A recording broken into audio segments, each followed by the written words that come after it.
The Great Egg Heist. High atop the sun-drenched cliffs of Featherstone Island, Flint stood watch.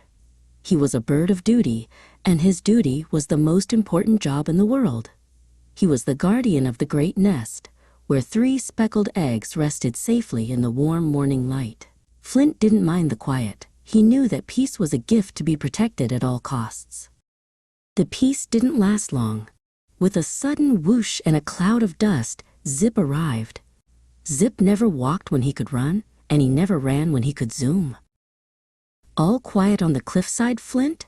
Zip chirped, vibrating with energy. Flint sighed, smoothing his feathers, but he couldn't help but smile at his friend's restless enthusiasm. Soon, Boomer lumbered up the trail to join them. He was much larger than the others, with a heart as big as his appetite. He carried a small basket filled with freshly picked starberries. He and Zip shared a snack, laughing about the morning's race. For a moment, the friends enjoyed the breeze, unaware of the greedy eyes watching them from the shadows. Flint's ears suddenly perked up. He heard a rustle, not the soft sway of the wind, but a clumsy thud in the ferns below. He hopped to the very edge of the cliff, squinting into the emerald depths of the forest.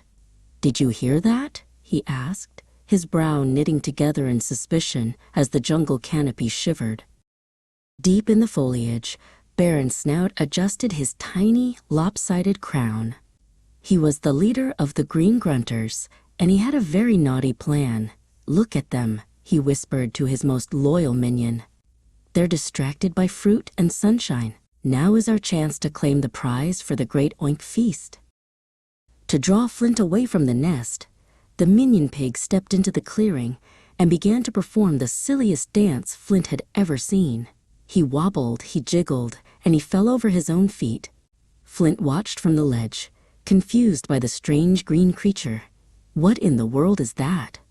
Flint wondered aloud, stepping further away from the eggs to get a better look. While Flint was occupied with the dancing pig, Baron Snout moved with surprising stealth. He crept up the backside of the cliff, his eyes locked on the unattended nest. He reached out a trembling green hoof, a burlap sack held wide. One by one, he gently rolled the speckled eggs into the dark bag, his heart thumping with wicked joy. Zip was the first to see the movement. He had been looking for a dropped berry when he caught a glimpse of a green shadow retreating toward the shore. He looked back at the nest. It was empty. "The eggs! They're gone!" Zip shrieked, launching himself into the air. He became a streak of lightning, desperate to intercept the thief before he reached the water. But the Green Grunters were prepared for a quick getaway. Baron Snout and his minion tumbled onto a waiting raft made of driftwood and old crates. They pushed off into the surf just as Zip reached the shoreline. "To the piggy fort!" Baron Snout cheered, clutching the heavy sack tightly as the waves carried them away from the island. Flint and Boomer reached the beach just as the raft became a small dot on the horizon. Flint's feathers were no longer smooth. They were bristling with a new, fiery energy. Boomer's gentle smile was gone, replaced by a firm, solid frown. "They took them," Flint whispered, "but they won't keep them. We're coming for our eggs."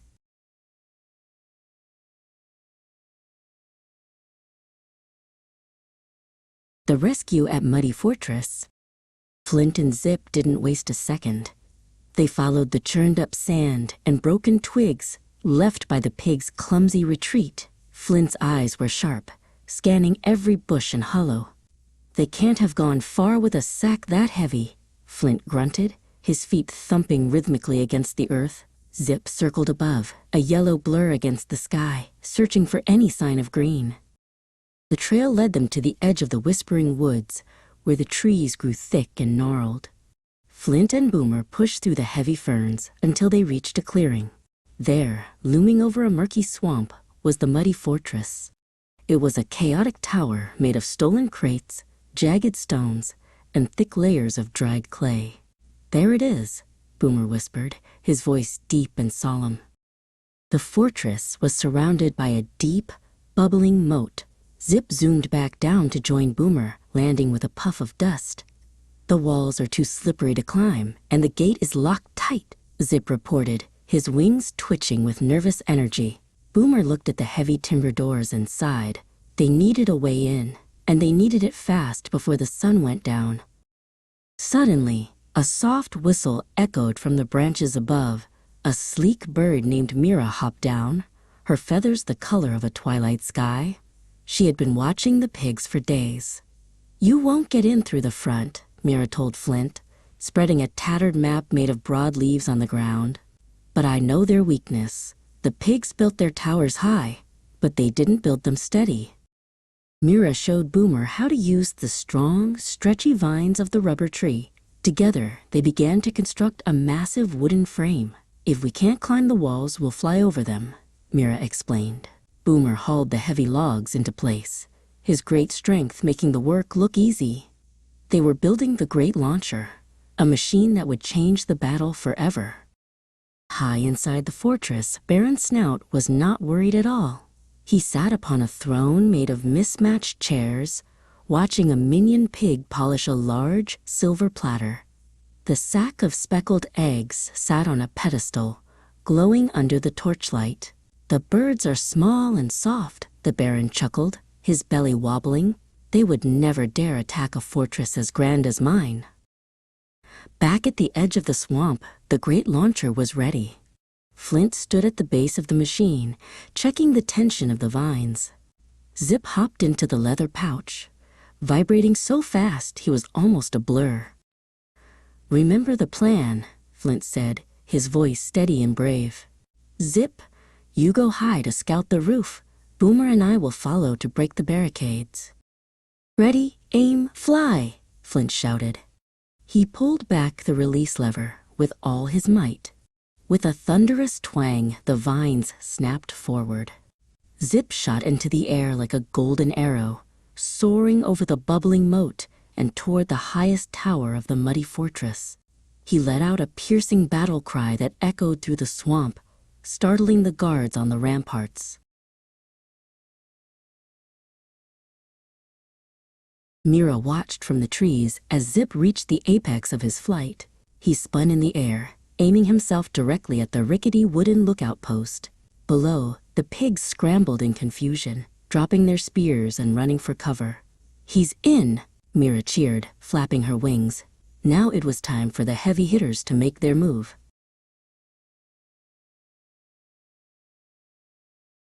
Inside the throne room, the ground suddenly shook. Baron Snout tumbled off his throne as the ceiling groaned. "What is happening?" he squealed, grabbing his crown. He scrambled toward a large, rusty lever on the wall. "If they want the eggs, they'll have to find them first." With a wicked grin, he pulled the lever, and the floor beneath the eggs began to slide away.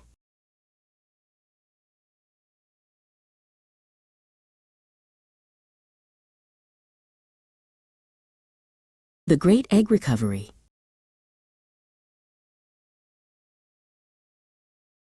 With a mighty roar, Flint and Boomer launched from the great launcher. They soared through the air like fuzzy cannonballs, trailing behind Zip's golden streak. The wind whistled past Flint's ears as he aimed himself at the highest tower. "Hold on tight, Boomer," Flint called out. They were no longer just birds. They were heroes on a mission to bring their family home. Crash! Flint slammed into the rickety wooden wall of the main tower, sending planks and dust flying in every direction. A startled minion pig, who had been snacking on a turnip, tumbled backward in surprise. Flint shook the dust from his feathers and stood tall amidst the wreckage. The path was open, and the heart of the muddy fortress was finally within reach. Inside the throne room, Zip was a blur of motion. He zoomed around Baron Snout just as the floor began to tip. "Not so fast, Mr. Mustache," Zip chirped, darting under the falling pedestal. He watched as the sack of speckled eggs began to slide toward a dark, bottomless chute. Baron Snout groaned, hanging onto his lever with all his weight to keep from falling. Boomer landed heavily on the tilting floor, his great weight acting like a counterweight. The floor stopped sliding just in time. Flint rushed to Boomer's side. His eyes locked on the sack of eggs perched precariously on the edge of the dark hole. "We've got you now," Flint said, his voice echoing through the stone chamber. The two friends braced themselves, ready to leap across the gap. From the shadows of the rafters, Mira appeared. She swung down on a long, sturdy vine, her movements as graceful as a dancer. She snatched the sack of eggs just as it started to slip. Zip cheered from the balcony, hopping up and down with excitement. "Got them!" Mira shouted, clutching the precious bundle to her chest as she landed safely on the steady part of the floor. Baron Snout scrambled to his feet, his crown falling over his eyes. "Guards! Stop them! The omelet must be mine!" he squealed. But the minion pigs were too busy running away from the crumbling walls to listen. One pig tried to help the Baron, but they both tripped over a stray crate, rolling across the floor in a tangled green heap. The fortress began to groan and sway. Mira handed the sack to Flint, who held it with more care than anything in the world. "We have to go now," Mira urged, pointing toward the large hole Flint had made in the wall. The muddy fortress was built on luck and stolen wood, and it was finally falling apart. They had what they came for, and it was time to leave the swamp behind. As the birds leaped from the tower, the muddy fortress gave one final, loud snap. It collapsed into the murky swamp with a giant splash, sending a wave of mud over the fleeing pigs. Boomer watched from the safety of the shore as Baron Snout surfaced, wearing a hollowed-out pumpkin as a hat. The battle was over, and the pigs had learned their lesson.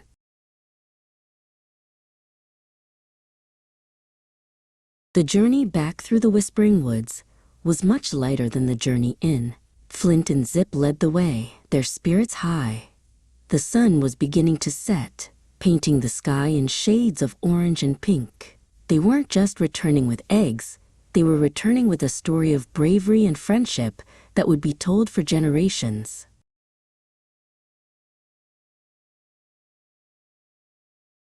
Back at the nest, the birds gathered around as Flint gently placed the eggs back into the soft grass.